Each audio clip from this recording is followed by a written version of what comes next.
ఆదికాండము మొదటి అధ్యాయము. ఆదియందు దేవుడు భూమ్యాకాశములను సృజించెను. భూమి నిరాకారముగాను శూన్యముగాను ఉండెను.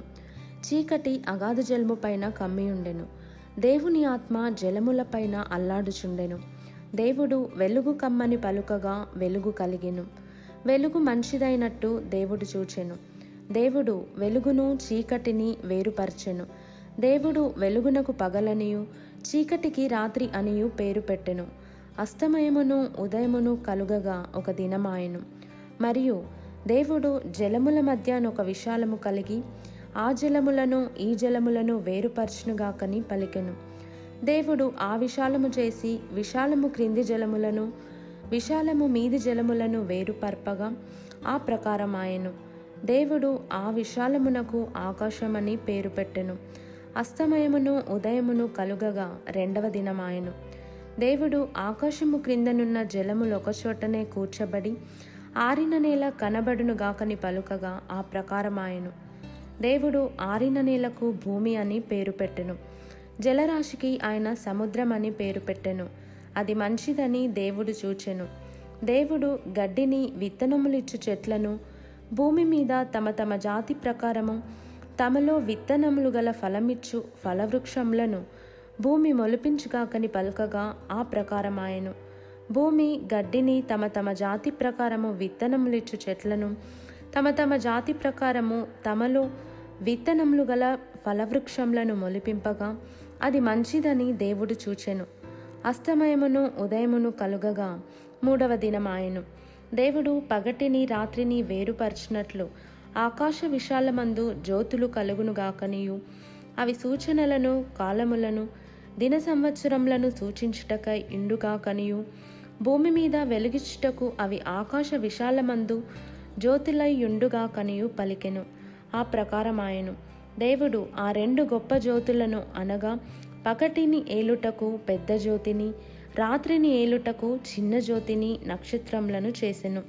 భూమి మీద వెలుగిచ్చుటకును పగటిని రాత్రిని ఏలుటకును వెలుగును చీకటిని వేరుపరచుటకును దేవుడు ఆకాశ విశాలమందు వాటి నుంచెను. అది మంచిదని దేవుడు చూచెను. అస్తమయమును ఉదయమును కలుగగా నాలుగవ దినమాయెను. దేవుడు జీవము కలిగి చలించు వాటిని జలములు సమృద్ధిగా పుట్టించునుగాకనియు పక్షులు భూమిపైని ఆకాశ విశాలములో ఎగురునుగాకనియు పలికెను. దేవుడు జలములలో వాటి వాటి జాతి ప్రకారము జలములు సమృద్ధిగా పుట్టించిన మహామత్స్యములను జీవము కలిగి చలించు వాటినన్నిటినీ దాని దాని జాతి ప్రకారము రెక్కలు గల ప్రతి పక్షిని సృజించెను. అది మంచిదని దేవుడు చూచెను. దేవుడు మీరు ఫలించి అభివృద్ధి పొంది సముద్ర జలములలో నిండియుండుడనియు పక్షులు భూమి మీద విస్తరించునుగాకనియు వాటిని ఆశీర్వదించెను.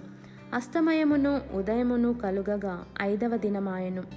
దేవుడు వాటి వాటి జాతి ప్రకారము జీవము గల వాటిని అనగా వాటి వాటి జాతి ప్రకారము పశువులను పురుగులను అడవి జంతువులను భూమి పుట్టించుగాకని పలికెను.